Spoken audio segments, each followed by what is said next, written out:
გამარჯობა, მეგობრებო. მოდი კლასიკური შეკითხვით დავიწყოთ, მახა შეგან დავიწყებ რა. წარმოიდგინე რომ მეორედ მიწევს მე ბატონ გიასთან ერთად თამაში. გადაცემაში ყოფილა. წარმოიდგინე რომ გახარ და ლიანდაგზე მატარებელი მოდის და ხედავ რომ 5 ადამიანს ეჯახება რა. ერთადგანად გადაბმული 5-ვე კვდება. შეგიძლია რაღაც გადაწიო და მოუხვეს მატარებელი და აქეთ ერთ კაცს ეჯახება და იმას მოკლავს. რას იზამ? 5-ს გააჩნია ხო? ვინ 5-ია? არცერც არ ვიცნო?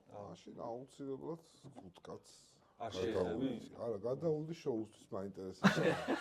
5 ერთად როგორ მოასწრებ და გაქცევ. ოკეი, შენაჩი.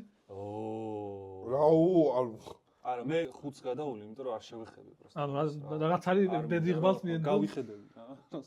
ანუ შენ თავზე არ აიღებ იმ ძალიან ცუდია. შენ? მოდი მე განსხვავებულად ვიტყვი და იმ ერთს არ გადავარჩინდი. 5-ს გადავარჩინდი. ანუ ერთს კლავ?